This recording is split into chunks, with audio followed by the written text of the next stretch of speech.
Pembatal-pembatal keislaman sebagian dipakai golongan radikal teroris sebagai hujjah, langsung memvonis muslim lainnya. Kata mereka, Wahabi paradoks, karena di satu sisi menentang pengkafiran serampangan, tapi di sisi lain bukunya langsung membatalkan keislaman seseorang. Bagaimana menyikapi tuduhan ini, Ustadz? Ya.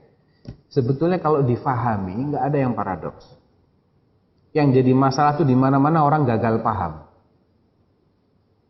Ya, itu yang suka bikin masalah itu orang yang gagal paham. Dia tidak paham. Jangankan pembatal keislaman, Al-Quran aja kalau gagal paham juga akan menimbulkan hal-hal yang berbahaya. Bukan karena Al-Qurannya yang salah, karena dianya nggak paham. Gitu loh. Kalau ingin paham yang benar, belajar dari ahlinya. Belajar dari ahlinya. Jangan ngaji sama orang-orang yang terafiliasi dengan ISIS. Salah itu. Ya, ngaji itu kepada ahli ilm yang diakui keilmuannya. Coba sebutkan satu ulama yang radikal. Satu ulama yang memfatwakan agar melakukan tindakan-tindakan anarkis. Ya, jangankan bunuh, demo aja dilarang-larang ya. Iya kan? Dan karena itu mereka pun dibilang macam-macam.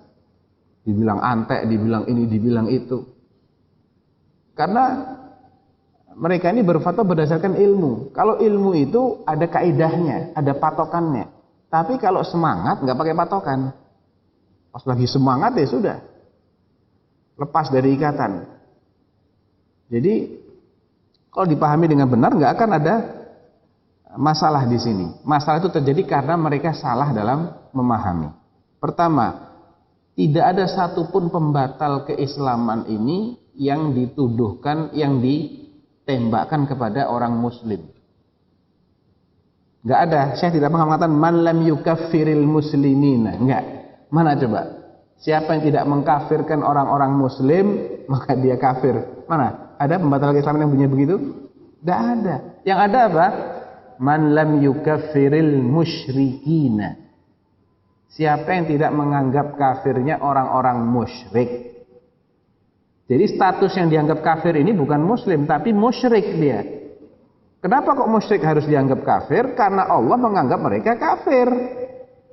Jelas kan ayatnya surat Al-Bayyinah, lam yakunil ladzina kafaru.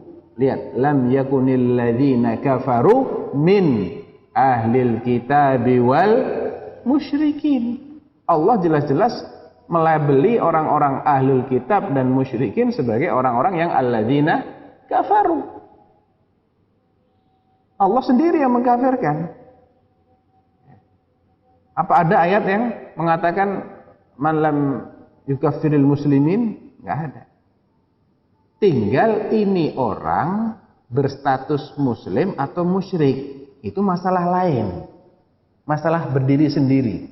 Untuk memverifikasi apakah seseorang ini masih berstatus sebagai muslim atau dia sudah pindah sebetulnya statusnya, ini masalah lain.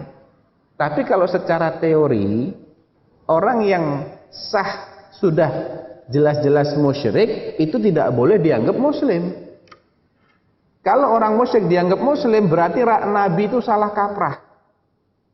Salah kaprah Nabi itu dakwahnya. Sia-sia Nabi mengajak pamannya masuk Islam, sia-sia Nabi mengajak orang-orang musyrikin Quraisy masuk Islam.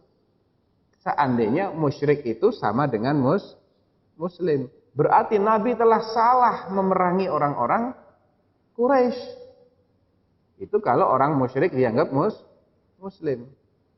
Gitu loh. Jadi sekarang yang jadi masalah adalah mereka tidak bisa membedakan antara vonis yang ditujukan kepada person-person secara individual dengan penjelasan hukum secara global. Contoh, misalnya ada undang-undang. Bunyi undang-undangnya ini, siapa yang menyebarkan ujaran kebencian di muka umum atau hasutan, maka dia terancam dengan pidana kurungan berapa tahun? 6 tahun misalnya. Ini kan umum nih. Ketika ada orang mengatakan Nabi Ibrahim dalam surat Al-Mumtahanah mengucapkan itu dan Allah mengatakan itu uswah hasanah buat kita. Apakah dia otomatis terkena pasal ini? Apakah langsung dia dijebloskan ke dalam penjara tanpa ada proses peradilan ataukah diproses dulu? Kalau ada orang namanya si A misalnya, dia membacakan ayat ini di depan umum. Wa bada bainana wa bainakumul adawatu wal baghdha. Jelas banget tuh artinya. Dan telah nyata permusuhan dan kebencian antara kami dengan kamu. Abadan, selamanya, hatta tu'minu billahi wahda, sampai kalian mau beriman kepada Allah saja. Nah, apakah ini termasuk itu? Ini pembahasan sendiri. Perlu ada proses. Ada istilahnya kalau mahkamah itu ada sidang dulu. Apakah memang pasal ini mencakup itu? Syarat-syarat dia untuk dijatuhin vonis ini sudah terpenuhi atau belum?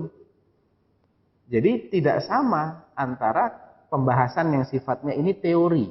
Teorinya orang musyrik itu harus dianggap kafir. Orang musyrik itu harus dibenci. Dengan fulan ini harus saya kafirkan, itu beda lagi. Fulan ini seperti apa dulu? Siapa yang berhak mengatakan si fulan telah musyrik? Ini ada prosesnya, tidak serta-merta. Ya, seperti semua peraturan pasal-pasal itu tidak bisa langsung dipakai untuk menjerat seseorang tanpa ada proses apa? Proses peradilan. Ya, perlu ada saksi, apa saksinya, mana buktinya, apakah benar-benar dia sewa pengacara untuk membela dia? Enggak, ini pasal ini larinya bukan ke situ. Anda salah paham kalau Anda ingin menjerat dengan pasal ini.